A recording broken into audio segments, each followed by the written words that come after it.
At 2 a.m. at Denver International Airport, Sarachan stopped at security checkpoint. Looked like any other airline pilot. Her uniform was neat, her smile professional, her bag a standard pilot case. Security officers were surprised by Sarah's calm demeanor during the routine check. "Captain, may we see your flight license?" asked Security Officer David Martinez as he checked Sarah's bag. "Of course," Sarah said calmly. But the pilot license she pulled from her bag would change David's world forever. Over the next 47 minutes, everyone at Denver Airport would learn who Sarachan really was. Because some people wear civilian pilot uniforms, but actually have an Air Force Special Operations background. Welcome to Hidden Legends. Before we continue with this incredible airport rescue story, tell us in the comments which city you're watching from today. And if you believe stories like this deserve to be told, hit that subscribe button. We're revealing footage that almost stayed classified forever. But before we show you those 47 minutes that stopped a terrorist attack, you need to understand who Sarachan really was. Because the pilot working the night shift for the Denver-Seattle flight wasn't who she appeared to be. Sarachan was exactly what she seemed. A 31-year-old experienced first officer working for United Airlines. Medium height, athletic build, black hair, always in a neat pilot bun. She'd been flying the Denver, Los Angeles route for 5 years, did rock climbing on weekends, and had never missed a single flight safety procedure. What passengers couldn't see was what lived behind those calm eyes. 8 years ago, Sarah was Captain Chen, United States Air Force Special Operations pilot, 3 tours in Afghanistan, 2 in Iraq, 73 successful missions in classified operations with the CV-22 Osprey. She had saved 150 civilian lives in the most dangerous extraction operations. But Sarah never talked about that life. Not to co-pilot Jackson, not to Captain Williams, not even to herself if she could help it. She had built a new identity based on civilian flight hours and passenger safety, deliberately choosing the most ordinary aviation career possible. What Sarah didn't know was that in exactly 47 minutes, all that training would surface, whether she wanted it to or not. Kevin Thompson, 28 years old, had been researching airport security vulnerabilities for 6 months. He had studied the Mumbai, Brussels, and LAX attacks, not for academic research, but for tactical planning. He believed airports had symbolic value, would attract international media attention, and that security gaps could be exploited during night shifts. He had specifically chosen Denver International because security was at minimum levels during night shifts, and Terminal A had international flights. He had mapped the terminal layout, timed security rotations, and calculated red-eye flight passenger profiles. Kevin thought he had planned everything. He hadn't planned for Sarachan. Kevin Thompson entered Terminal A main entrance, black bag, tense walk, constantly scanning the environment.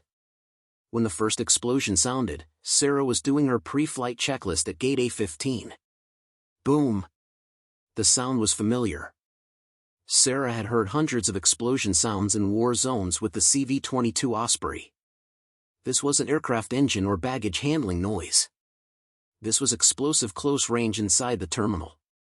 While other crew members at the gate froze in confusion, Sarah's body reacted before her mind. 8 years of special operations training activated like a switch. Sarah dropped her headset and moved toward the explosion sound, not away toward it. Every instinct told her to protect innocent passengers just like she had protected civilians in Afghanistan.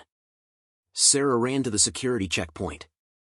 Security Officer David Martinez was in panic, calling for help on his radio. "David," Sarah called out. "What's the situation?" "Sarah, there was an explosion in Terminal A. The attacker is armed, taking people hostage until backup arrives." Sarah quickly assessed the tactical situation. Standard police weapon on the security desk. Glock 19. David's shaking hands couldn't use it. "David, I'll handle this," Sarah said in a calm but authoritative voice. "You? But you're a pilot." Sarah took the weapon, checked the magazine, released the safety. Muscle memory kicked in. Special Operations Close Quarters Combat Training. "I'm a former Air Force Special Operations pilot, 8 years active duty. I can handle this situation." David watched in amazement as Sarah displayed professional weapon handling. Sarah quietly approached the terminal corridor. Kevin Thompson was in the main area trying to control 15 to 20 passengers. Sarah took tactical position, cover, and concealment. Optimal shooting angle. Stop! FBI! Sarah shouted, pointing her weapon at Kevin. Kevin turned in surprise. Who are you? You're not police. Drop your weapon now. Kevin tried to point his weapon at Sarah, but Sarah was faster. Special operations reflexes kicked in. Bang! Bang! 2 controlled pair shots to Kevin's arm holding the weapon. Disabling shot not lethal. Kevin fell to the ground. Weapon flew from his hand. Sarah approached tactically, kicked Kevin's weapon away, flipped him face down, and secured him with zip ties. Threat neutralized, Sarah said into the radio. Suspect in custody. Multiple wounded medical assistance required. After neutralizing the threat, Sarah focused on the wounded. 35 people had been injured during the explosion and panic. Sarah began working systematically. Special operations medical protocols kicked in. First priority, wounded triage, most critical cases first. Black, red, yellow, green categorization. First patient, chest trauma, breathing difficulty. Sarah stabilized the airway. Combat medical training techniques. Second patient, fracture and severe bleeding. Sarah applied pressure points in temporary tourniquet. Bleeding was controlled in 4 minutes. Third patient, elderly woman showing signs of shock. Sarah stabilized circulation and vital signs. Sarah whispered to the gate agent beside her. How do you know this? I did medical evacuation operations on the CV-22 Osprey. I received combat medic training. Sarah began coordination with the clear voice she knew from pilot radio training. Ground control. This is Captain Chen. Terminal A, multiple casualties. Threat neutralized. Suspect in custody. 35 wounded. Triage in progress. Request immediate EMS coordination and FBI support. Captain Chen. Roger. Who is running this operation? United Airlines Captain Sarah Chen, former Air Force Special Ops, current field commander. Brief silence on the radio. Copy that, Captain. All emergency units dispatched.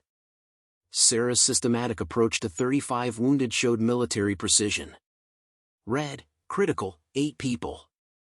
Immediate life threat. Yellow, delayed, 15 people. Serious but stable. Green minor, 12 people. Walking wounded. Specific medical interventions for each category. Perfect combination of combat medic training and pilot emergency training. FBI arrived in 18 minutes. SWAT in 25th. By then, Sarah had neutralized Kevin Thompson and taken him into custody, categorized 35 wounded with systematic triage, stabilized 8 critical cases, coordinated perfectly with ground control for EMS organized terminal evacuation. Special Agent Michael Torres would interview Sarah first. Torres, with 15 years of FBI experience, recognized professional crisis response. Captain Chen, this tactical response and medical coordination was excellent, said Agent Torres. Military background. Sarah knew there was no point in hiding anymore. Everyone in the terminal had seen her in action. Air Force, she said. Special Operations CV-22 Pilot Combat Medic Qualified CV-22 Osprey. Special Ops. Agent Torres was impressed. How long? 8 years active duty tactical operations and medical evacuation specialist. Agent Torres nodded respectfully. How did you neutralize the suspect so cleanly? Disabling shot. Non-lethal force. Minimizing collateral damage is priority in civilian environment. Kevin Thompson was taken to the hospital. The arm wound wasn't serious, but federal charges would be. He was tried in federal court. Terrorism charges, attempted mass murder, 35-count assault with deadly weapon. At trial, psychiatrists testified that Sarah's professional response prevented what would likely have been the biggest tragedy in airport history. Thanks to Sarah's tactical neutralization and medical-first approach, no one lost their life. Kevin received life sentence without parole. Sarah returned to normal pilot duties. Sarah's story went viral that same night. Terminal security camera footage, tactical weapon handling, suspect neutralization, systematic triage, professional EMS coordination was broadcast on every major news channel. United Airlines pilot secretly Air Force Special Ops stops terrorist, saves 35 in Denver airport. But for Sarah, the real challenge was explaining the truth to United Airlines management. Chief Pilot Williams called her. "Sarah, are the news reports true? Were you really a special operations pilot?" "Yes, Captain, but now I'm a United Airlines pilot." "But why the transition?" With this experience, Sarah looked at Denver's night lights. "Because I want to safely transport instead of fight. I want to get passengers safely home." The next day, Sarah was called to a meeting with Flight Operations Director Morrison and the HR team. Sarah said, "Morrison, we learned about your real background. Federal aviation records show special ops qualification. Why didn't you disclose this?" "Because it was irrelevant. I'm an airline pilot, military services in the past, but this level of tactical skills. Sarah, you're not a typical first officer. You're chief pilot material and aviation security consultant." Sarah paused. "These skills are for protecting passengers. Yesterday, I coordinated protecting 35 people in the terminal. Today, I'll protect 180 passengers in the cockpit. Same mission." Morrison was impressed. "Sarah, we're offering you chief pilot track and emergency response coordinator position. Can I continue as first officer?" "Of course, but why?" Sarah smiled. "Because real service happens in the cockpit, ensuring passengers take off and land safely." 6 months later, Sarah was both United Airlines first officer and aviation security consultant.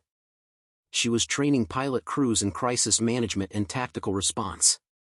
Young First Officer Elena asked her, "Sarah, do you ever miss it? The CV-22 Osprey combat missions." Sarah watched the commercial aircraft on Denver's runway. They were taking off safely every day. "But now I have a more important mission." "What's that?" "Protect and serve in peacetime, too. On every flight and when necessary, in the terminal, too." That evening, as Sarah went home, she thought about the extraction operation she'd lost in Kandahar, but also about the 35 people she'd saved yesterday. The past couldn't be changed. But the future could be different. Every safe landing, every protected passenger was redemption for that lost mission. 47 minutes. That's how long it took for a night shift pilot to stop an airport terrorist attack. That's how long it took for 8 years of special ops training to surface when most needed. That's how long it took to prove that heroes don't always wear military uniforms. Sometimes they wear airline pilot uniforms and work in passenger safety. I ask you, who are the hidden legends in your community? People with extraordinary backgrounds working ordinary jobs ready to spring into action when disaster strikes. Because here at Hidden Legends, we believe the most powerful stories belong to people who never intended to be heroes. Just people who couldn't stand by and watch evil win. If this story moved you, like it, share it, and subscribe. Let's make sure these hidden legends don't stay hidden. Remember, the pilot making announcements in the cockpit might be exactly who you need them to.